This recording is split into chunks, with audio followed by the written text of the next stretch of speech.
Hello, everyone. My name is Hiro Natani, VP of Marketing at Agiloft. Welcome to Agiloft's training webinar entitled Intro to Graphical Elements.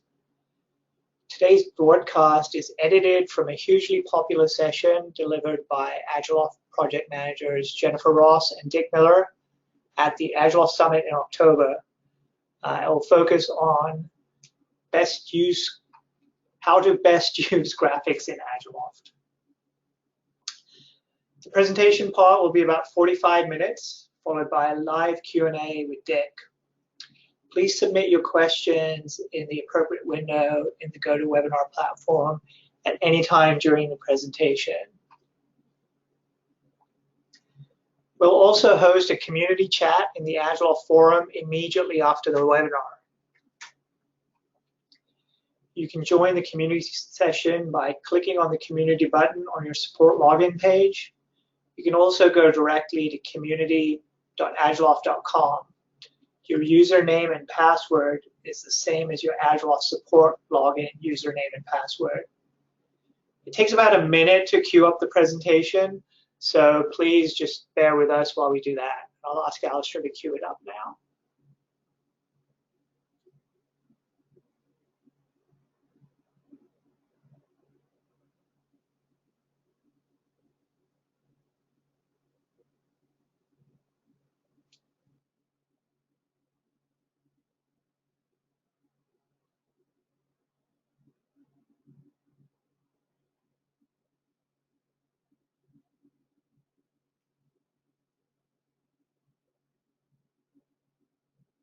Half of this session on graphics, and Dick will take over for the second half.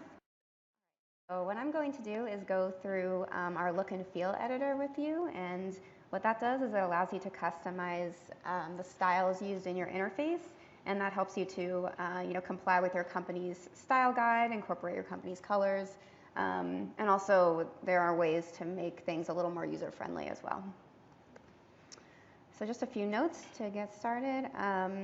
Some of the styles that can be customized in our look and feel are the fonts, font colors and sizes, hover effects, margins, icons, things like that.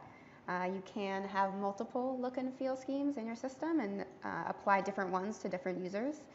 And I'll show you this in a minute, but you can copy from an existing look and feel scheme and start from that. That's often the best way to make modifications. And just a note that what I'll be going over covers most of how you can kind of design the interface, but some portions of the end user interface are controlled by HTML and CSS in EUI pages, which is in the EUI templates table in your system, and I'll mention that at the end as well. So I'm just going to take you through the different tabs of our look and feel wizard and also go over to the system and show you how to get there. So an admin or anyone who has access to setup menus can get to the look and feel wizard, and it's under setup, look and feel, and then once you get here, the main look and feel wizards are under end user schemes and power user interface. They're very similar, but I'm going to take you through the power user interface one today. It has a few more options. And once you get here, you see all the different schemes that already exist in your system. Our out-of-the-box setup comes with a few. You can see which ones are being used currently by looking at this applied to tab. So this scheme is being used by this set of teams, and then we have one other one that's being used by a different set of teams. So like I mentioned, you can either go in and edit a scheme directly, but if you want to keep it, in case you want to revert back to it at some point, what you can do is create a new scheme. And you can either start from scratch or to kind of copy from an existing scheme and use that as a starting point. You can select it here. So this is the same list we were just looking at. Select your scheme and click Apply Scheme, and that overwrites all the settings in this new scheme with the ones in that scheme that you selected. So also on this global tab, you can incorporate fonts that you want to use in the system. You can also upload your own custom fonts if you'd like in TTF format here. And then down here's a list of colors, and these can be referenced throughout the rest of the look and feel wizard. So you can add, your primary company colors here. And also here is where you might want to change the colors. So one quick way we have of making a few changes to the overall look of your system is to copy from an existing system or scheme like I just did, and then just come in here and change some of these colors, and that will propagate to wherever those colors were being referenced in the system. But when you do that, just one note is that it's good to keep a similar shade. So if it's a lighter color, replace it with a lighter color. If it's a darker color, replace it with a darker color, because with the darker colors, for instance, there might be a place where there's white text on top of it. So that just makes it easier and it will work a little more smoothly. Also in this tab is where you define the logo, which appears at the top left here, and also the shortcut icon, which we don't always use, but you can, and that's what appears at the address bar up here. And switching back here. Next is the toolbar and left pane tab. I'll just go through these over here. So the toolbar tab just refers to the styles used in these menu items at the top of wizards, these tabs, and they also appear at the top of records. So you can kind of change the way the highlighted one looks if you want to make it more obvious, and things like that. Left pane controls your left pane over here, the menu items and list of tables and things. So over here you can see we are sort of distinguishing between the overall headings and the items beneath it by making the headings bold and having a larger font size. So that's something you can change here.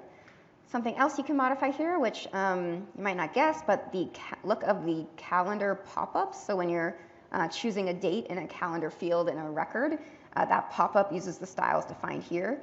And so that's something, sometimes we get feedback that, like when you select a date, when you click on it, that highlight color isn't dark enough. It's kind of hard to see which date you select. So that kind of thing can be edited here. And next on the body tab, move on the slide. So that controls the overall background color of the system and also this top menu, including this search block. So this up here. You can also use a background image for the system if you'd like.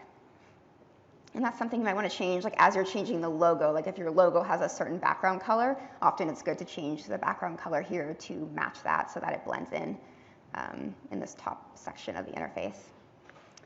The Tables tab is where you can customize the look of table views. So when you first click on a table in the left pane, this is what you see. And so here you can update the way that these action bars look, as well as the headers of these tables, and the way that records appear in the table view. So one thing you can do, for instance, is give alternating even and odd rows different shading. So it's kind of easier visually when you're looking at it to distinguish between the different rows.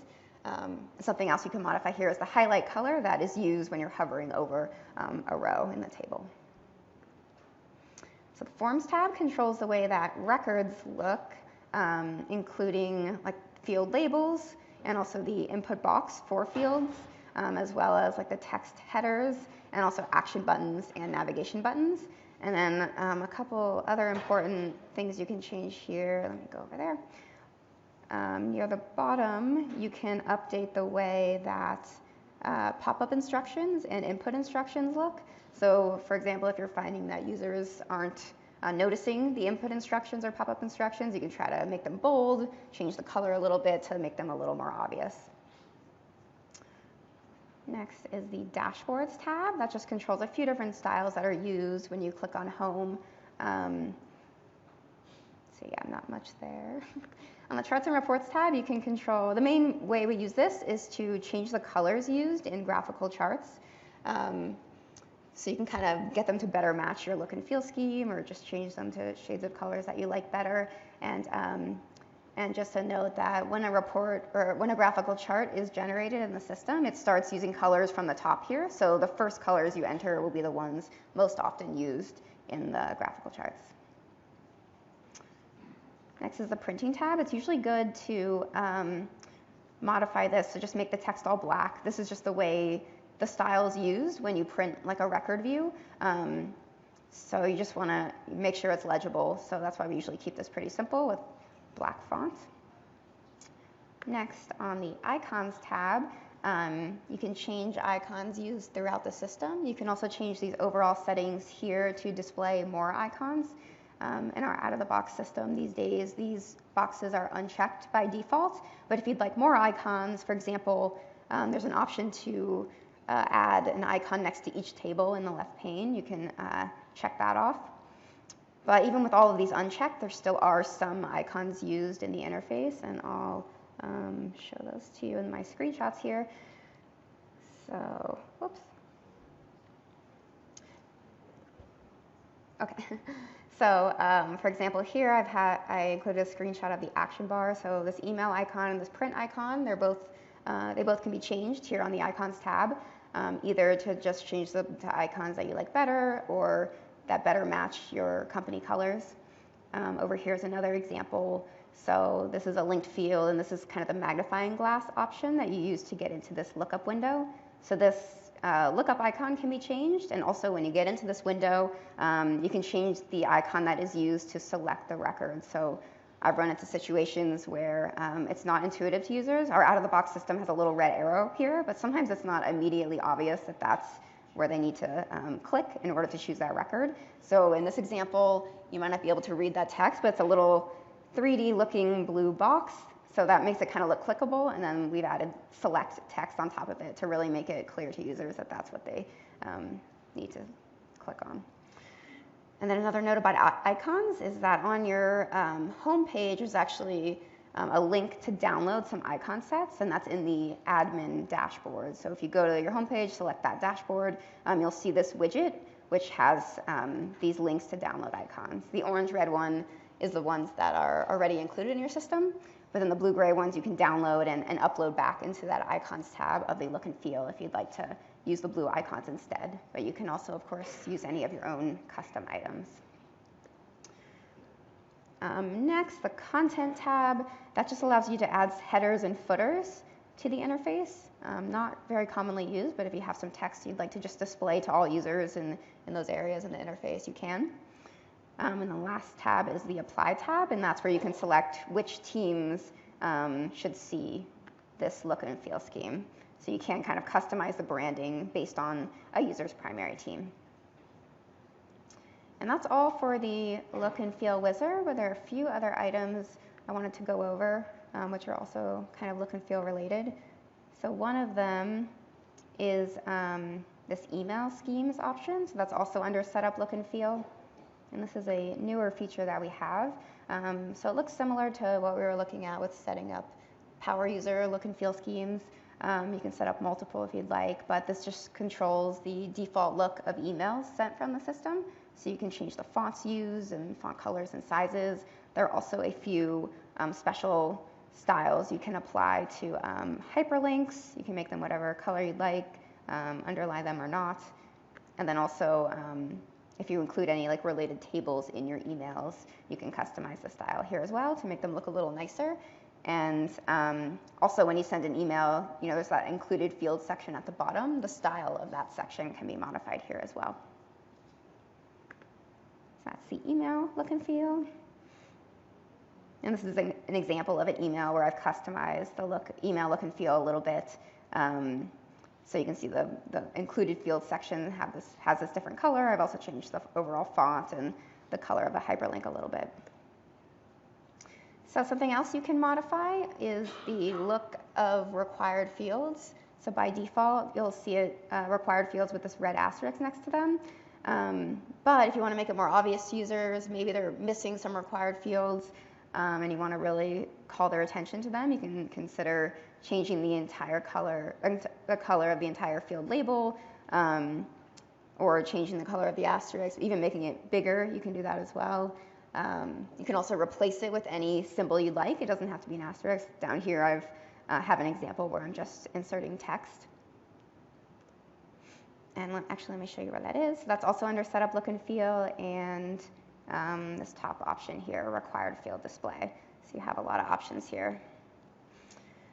One other option, which I'll show you where this is as well, but it allows you to insert text at the top of the page next to the search block.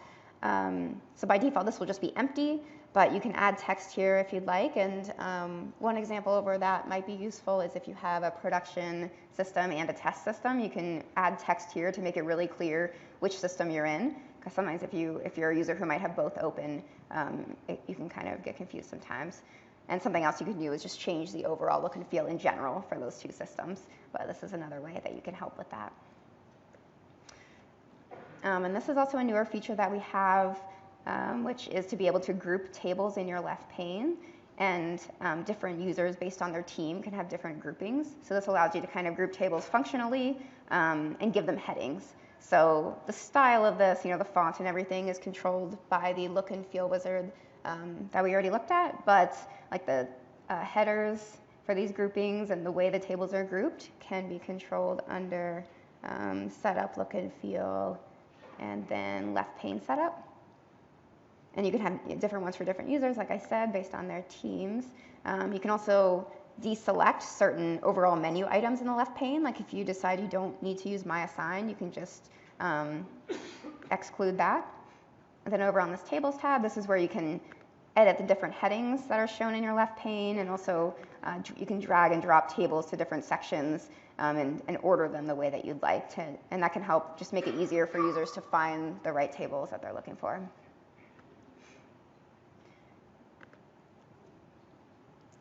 Oh yeah, you can also add, separator lines between different sections. I don't have an example here, but if you really want to separate between tables up here and below, you can add a line to sort of further distinguish between them. And then just another note that some of the end user interface, like I mentioned, is controlled by HTML and CSS. And that CSS is held in the style.css record in the EUI templates table. And hopefully, if you're interested in that, you were able to attend Brian's session earlier today where he talked a little bit about it. We also have a lot of information on our wiki. I won't be going into it too much today because there was that other session, but some of the things you can customize very easily are the background color, fonts, and styles used on this end user homepage. So this is an example of how you can change it a little bit by doing a few simple things. So I've added a background image. I've made this white box a little bit transparent, and I've changed a little bit the colors used in the menu items, the search block, and I've also replaced some of the icons and things like that. And then the logo is controlled in those EUI template records as well. So that's all I have for look and feel. Now Dick will tell you about graphical elements. My name is Dick Miller. I've been with the company for 8 years now. Background is I came from the Marine Corps as a musician. And so, yeah, if a musician can do it, anybody can do it, all right? All right.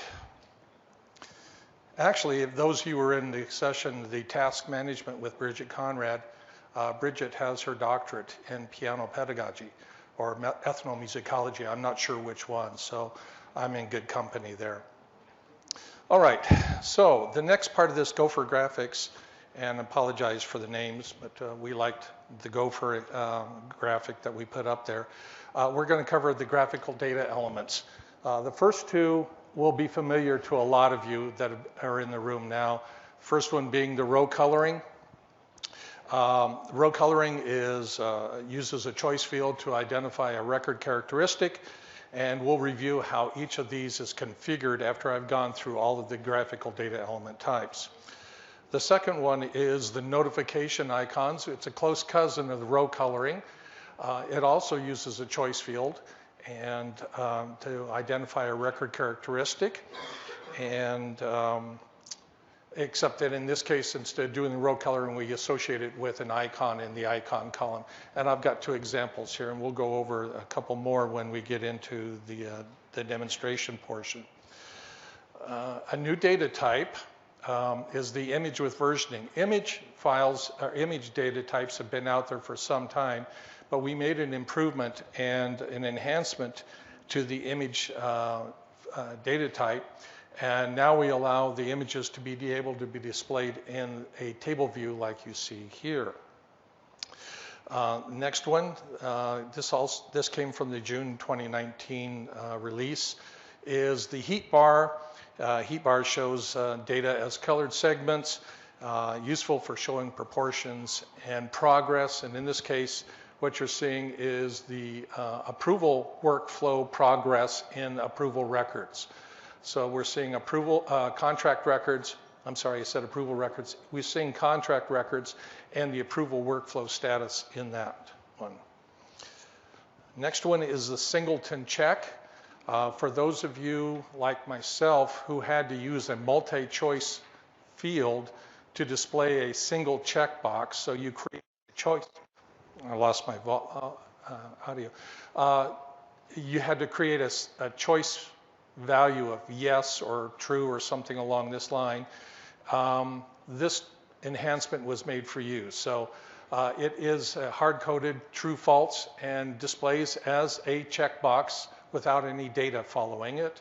And in the data view, or in the table view, as you can see, it shows up as a check mark. So you don't have to be looking through a column of yes, no's, true, false, however you want to set that. So really nice enhancement. Simple and was pretty quick to implement, but I'm glad we finally got that one in there. And the last one, saving the best for last, is a relationship diagram. It's complicated, a little complicated to set up, but not that bad. But what it does is it shows the relationship between linked records in a tree diagram. And I'll show you how we're going to set up each one of these. So let me switch over to there we go. Close that down. All right. So we're going to start off in the same order that we reviewed them, and we're going to go into the contracts. And the view that I've set up here is that row coloring view. How that is set up, as a reminder to some and new to some others, is I'm going to go into the edit, and then I'm going to go to order colors. And then we have this button for set row coloring. So you select the button. Now you have to make the selection of the choice field that you want to use as the record characteristic. In this case, we're using a field that we created called alert color. This field is being set in the background by a rule whenever a certain condition changes. And the actual values for that alert color choice field are the ones that you see on the left-hand side. Let me open this up. So we see those values on the left-hand side, and you can change the font face, the font size, the font color, the background color, whatever you want, and you get a representation of that as you see over on the side. So in case where we're using the alert color of gray, we're using a silver font. Where we want to highlight something, yellow highlight is a choice value in that alert colors. Then we use a background of the yellow. And so it makes a pretty visual indicator on your view of the way things are. The next one is that notification icon. So let me switch views, and let's go to the contracts and related table. This is the same view I was showing in the slide. The way that is set up, very similarly, is you go to Edit. And the first thing you have to do is to enable the icon column. So you select a checkbox on the bottom to enable the icon column. Go to Order and Colors. And this time, instead of going to row coloring, we're going to do define notification icons. And just so I can show you how things can be used similarly, I've used the same choice value, alert color, and on the icons tab is where we associate the icons. And you can see that I've only used the red alert color to associate the icon with. To select those icons, you can use the ones that are in the list that we have here, or you can upload your own. And the way that works, let me go back to the contracts table. The view that you see here, showing in this case the alert color is red. I have a couple of other ones. You may have seen this in a couple other demonstrations today, where we're using the status field, which is a choice field. By the way, you cannot use link to selected records, even though they may appear as a list in your record. They have to actually be a choice field. So in this case, we're using status and associating the colors with that. An alternative to that is this one, where I've chosen to use round icons as opposed to square. And I think this is actually more visually appealing than the square icons that we were using out of the box. So this is something I added myself. This is not out of the box, although I am putting in a request to add those to the out of the box. And you can grab those if you need to. All right, so the next section is and I've already forgotten which one it was. Oh, stop that. Let's see, that was going to be the next one. Oh, was the image with versioning. So let's go over to the employees table. And I'm going to go into my fields. For those of you, this is a tip that I often use. I'm using Control F to find the field. And so I'm going to go down, I'm going to look for my picture so I don't have to scroll down, I can find it quickly. The image with versioning shows up very much like the file with versioning field. So you have the ability to version your images, and you can check them in checkout. Those are features that are not normally used, but they're there if you want to. An option here is to attach multiple files, just like we do with file with versioning. If you're using the images on a view, this is something I don't recommend that you use because you're going to crowd your view with multiple images, so I wouldn't recommend it. Next thing you need to do, go down and configure is the image size. You have the opportunity to choose its original size, select the width, height, or a combination of width and height. I don't recommend using original size because you want to size it appropriately for your knowledge base record. And I would not choose the fourth option because you could possibly distort your images if you were selecting the width and height of the image, unless it's a known value that you want to select. Stick with a width or height. And then the next option is the new part that was added in here as well, which is displaying in the table view. You have to enable it. And then you have some of the same choices, except for when selecting the actual size, you can select it as either a pixel or this VH, which stands for viewport height, and you can or set it to viewport width, as you see here. There is a more detailed notes in your handout on viewport. Basically, if you're using Agiloft in a mobile setting, you may want to use viewport height and width, which is going to use it as a percentage of the screen that you're looking at. Let's jump over. Nothing else to show there. Let's go ahead and take a look at that in the employees table. And I have a search with a view associated with it. So here we are showing that image in the view.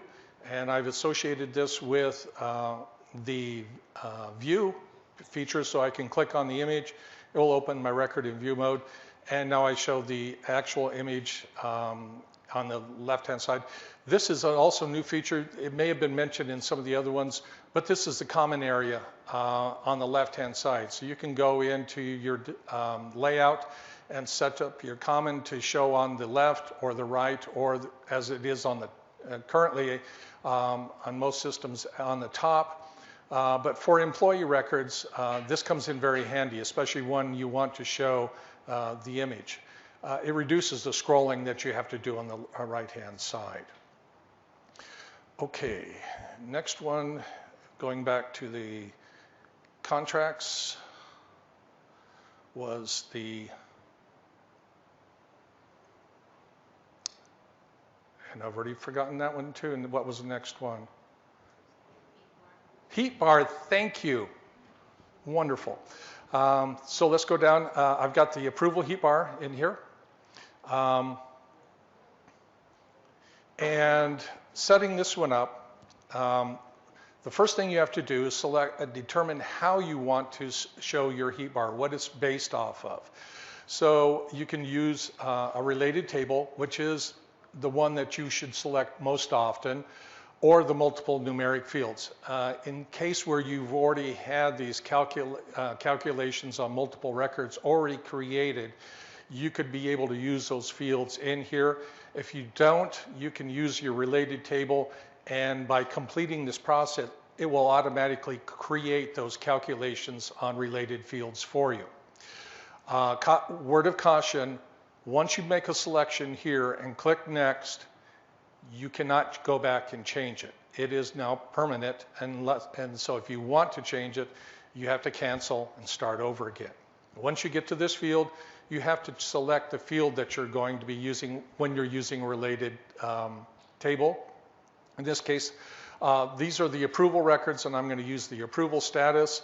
I'm planning on showing my heat bar for active approvals. So this is everything from pending approval all the way to approved, but I don't need not needed, that's extraneous, and I don't need permanently rejected.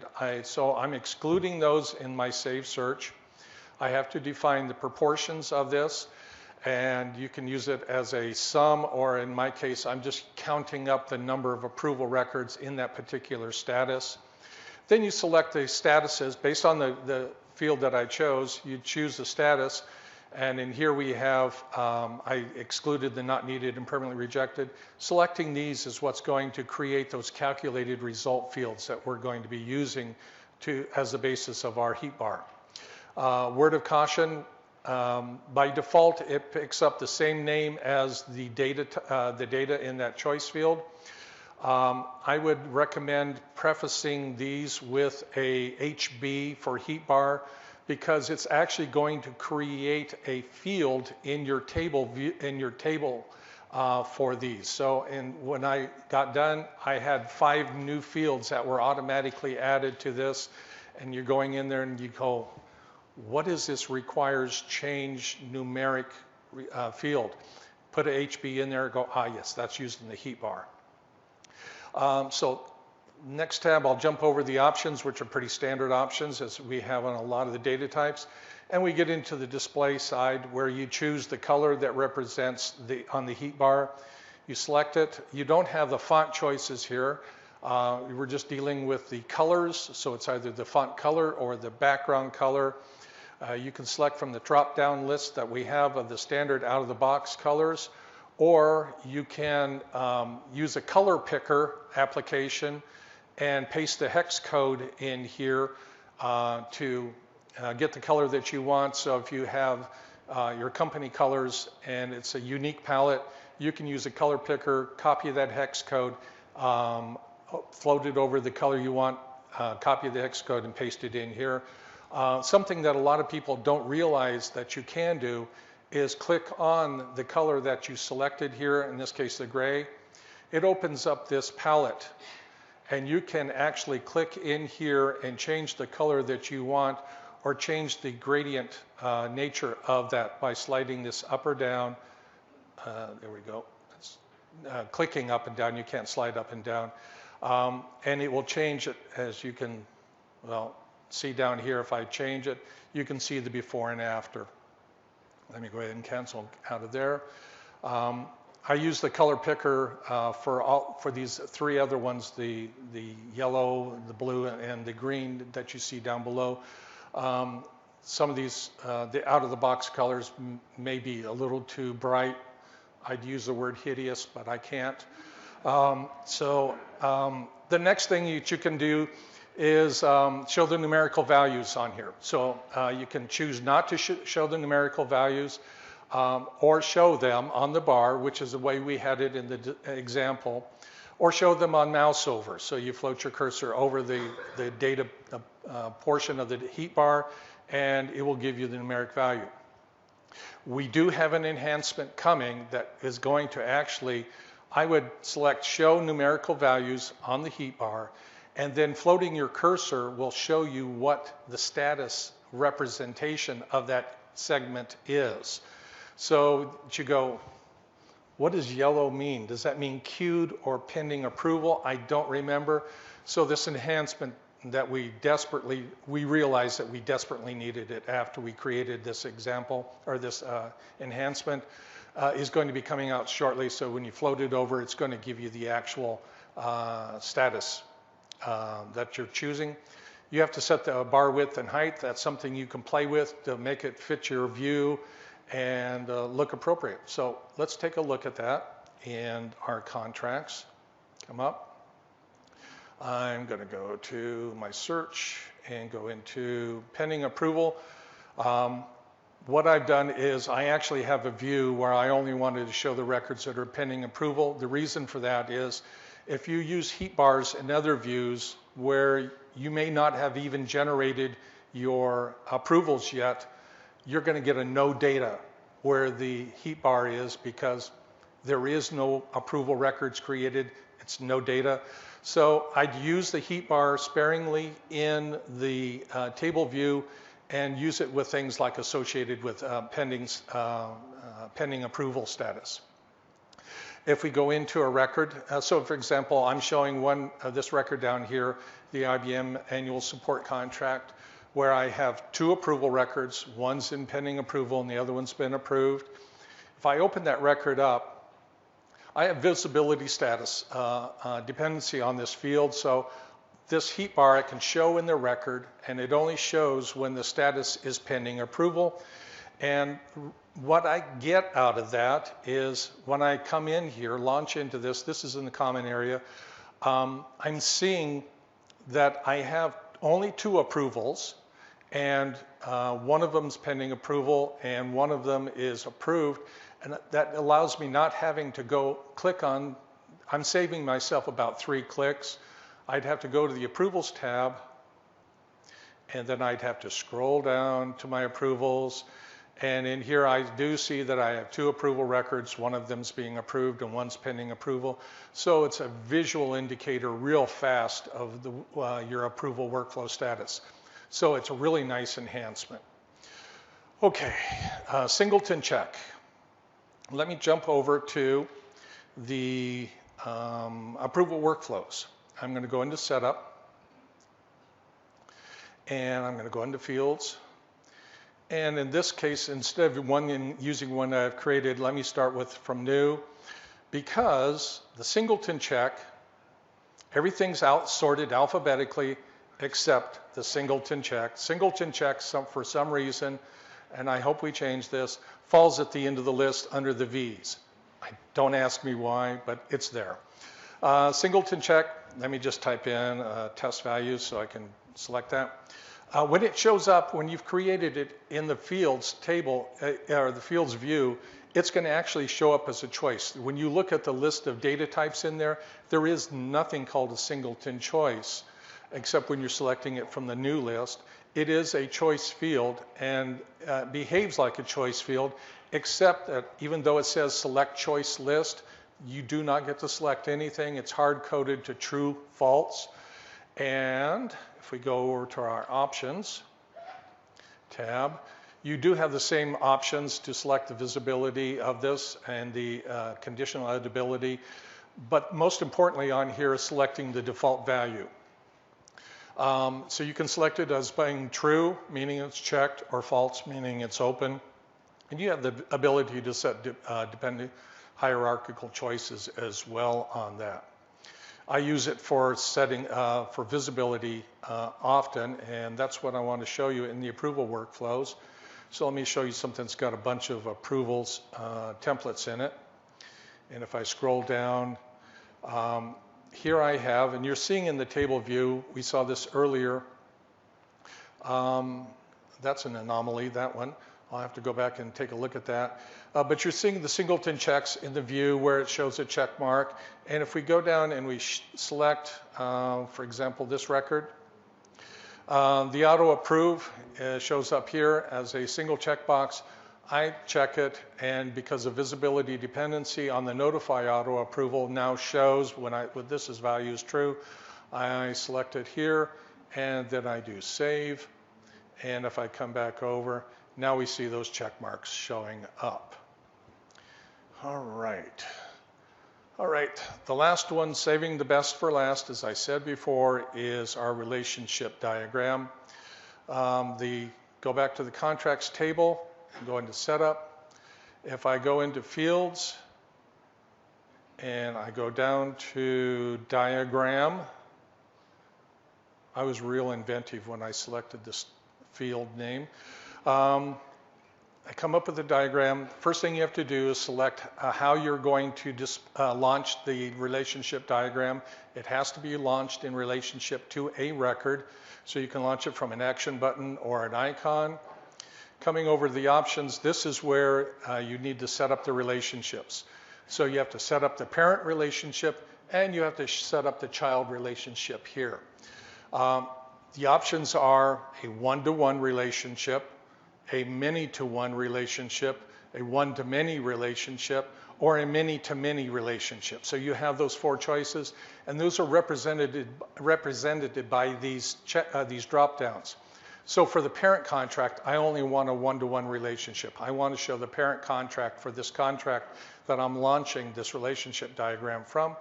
And on my drop-down, I'm showing a combination of related tables. That's the one-to-many.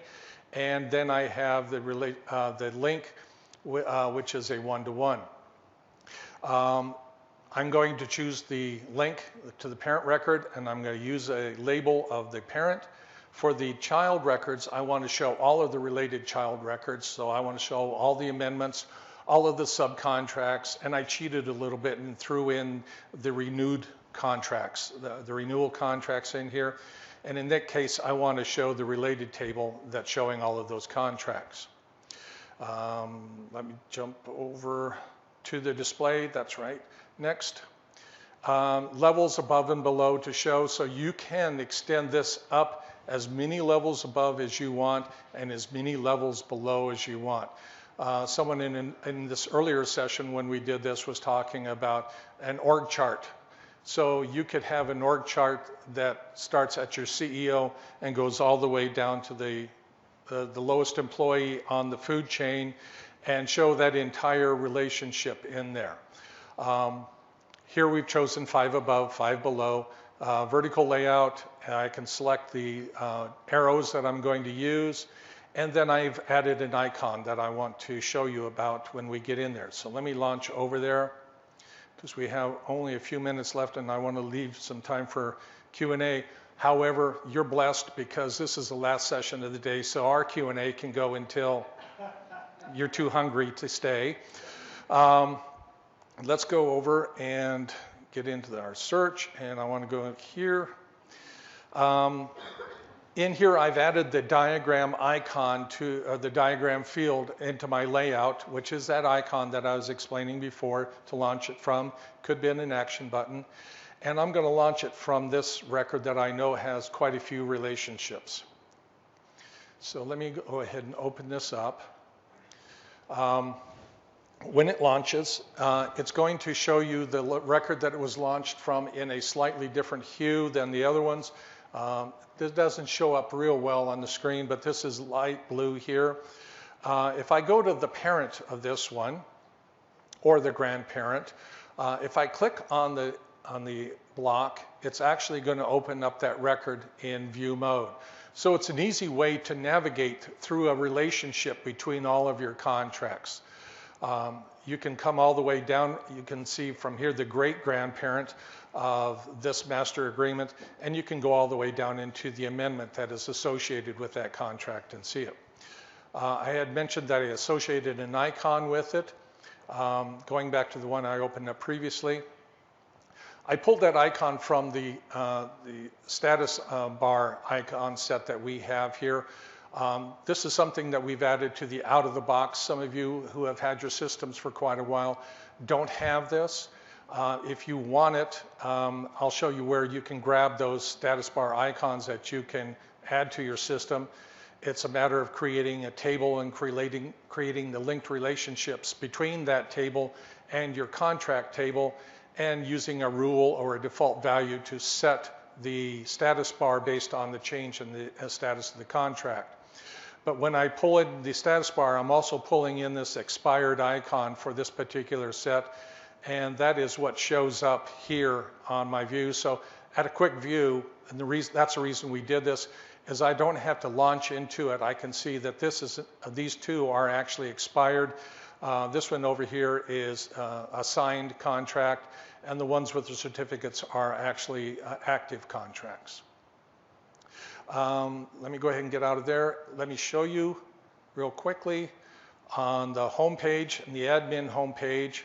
And if you don't have this, you can always start your own free trial and be able to get in there and see this. It's a status bars over here. It's a PowerPoint presentation.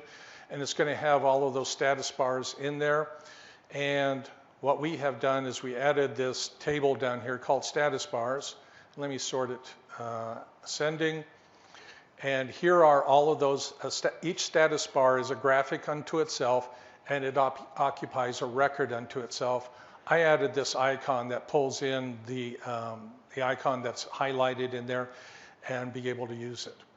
So we have 5 minutes left. That is the end of my presented material, and we're going to open it up for Q&A.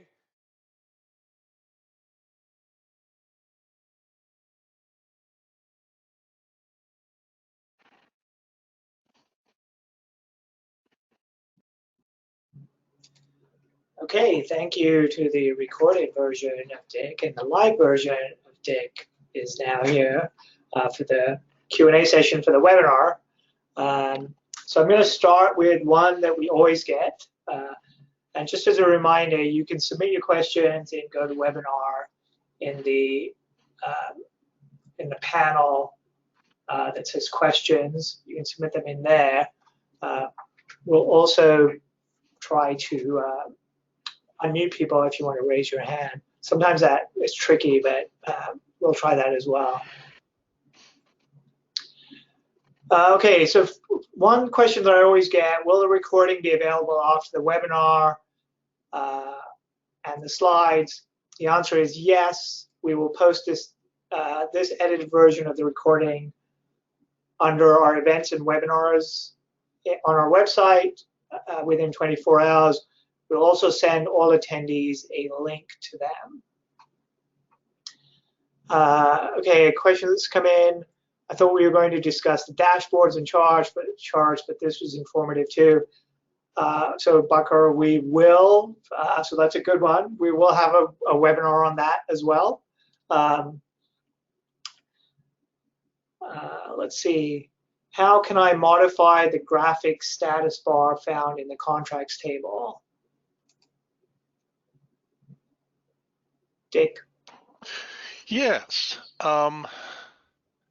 State the question one more time. How can I modify the graphic status bar found in the contracts table? Right. So in my discussion on the home page, there's a link to a PowerPoint presentation that has a set of predefined status bars that you can use. They may not match your status, so in that same presentation there is also some individual icons that you can create your own.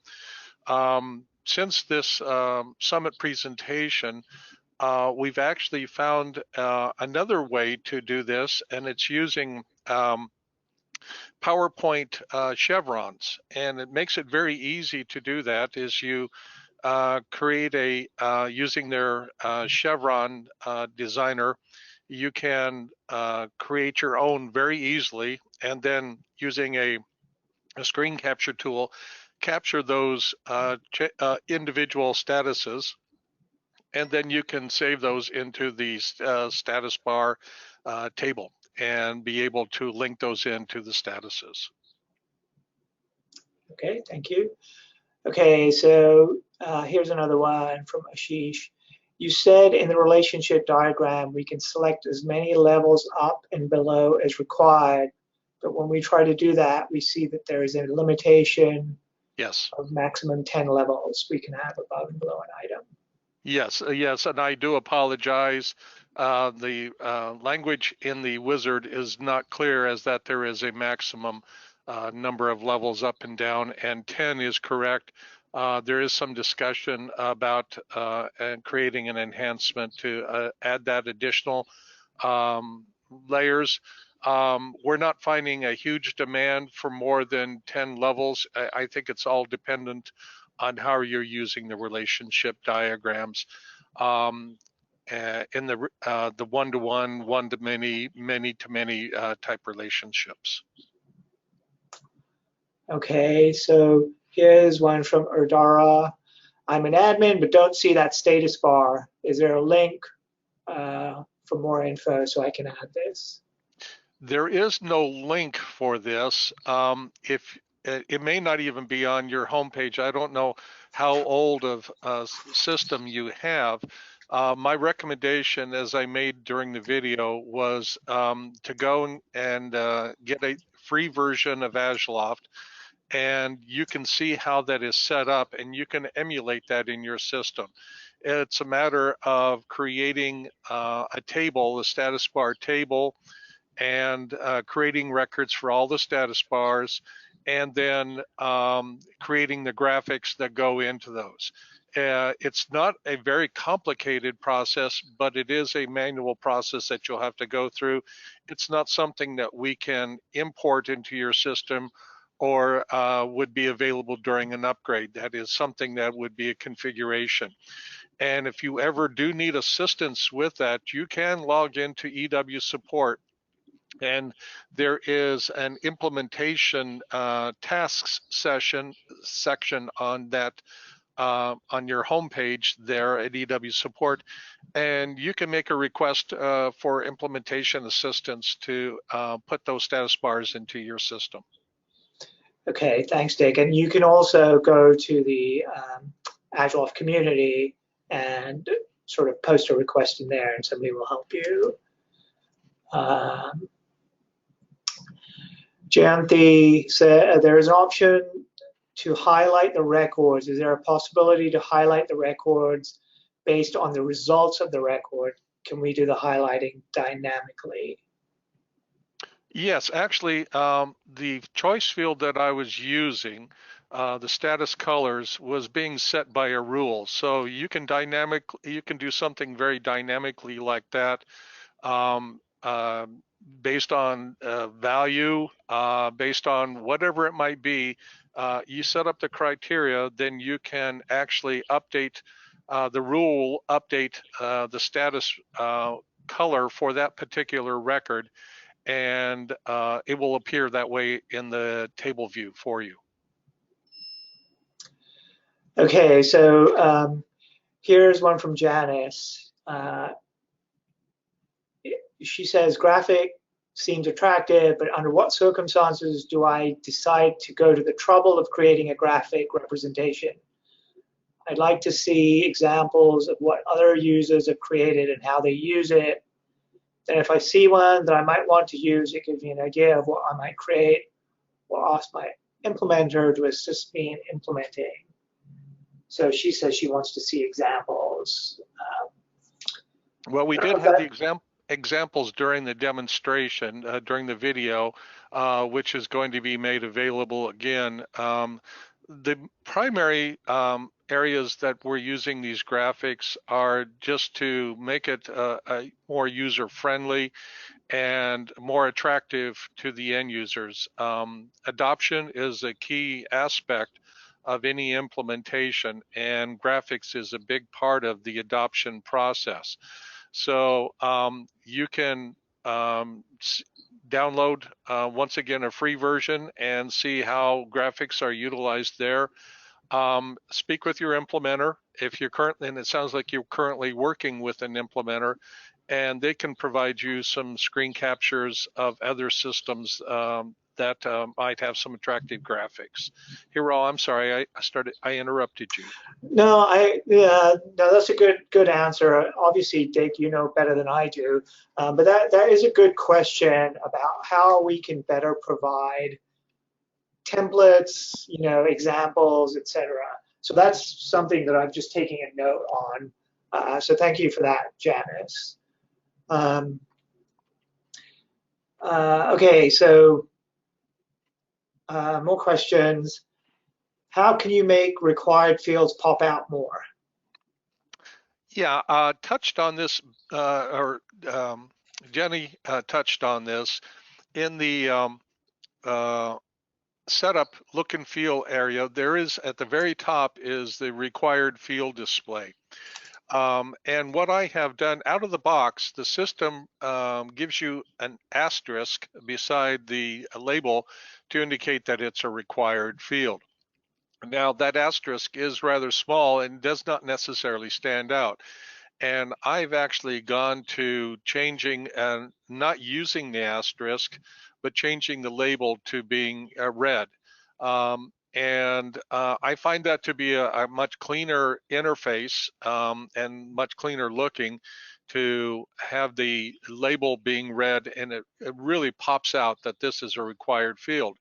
However, and there is a caveat, this was brought to my attention in a recent implementation that there may be some visually impaired folks out there who are colorblind and they don't see those red labels per se.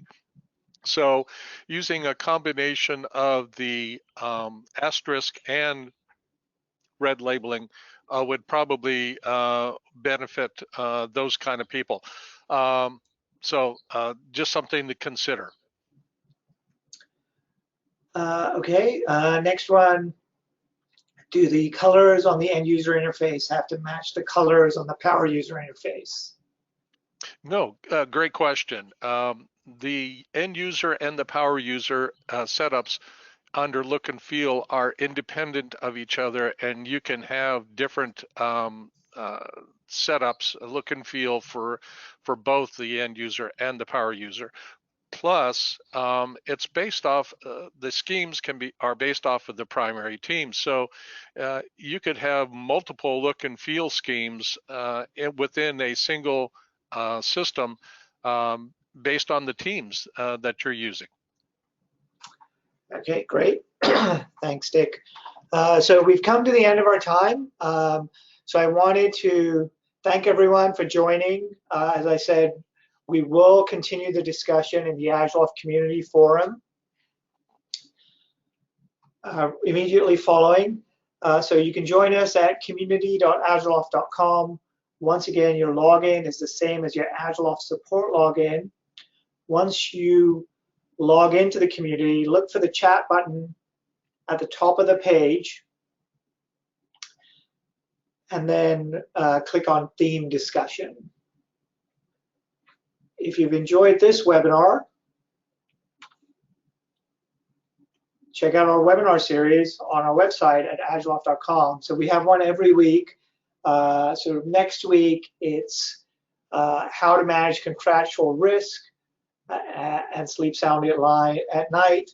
The following week is another training session on email and SMS. So thanks everyone for joining, and we will talk to you next week. Bye everyone.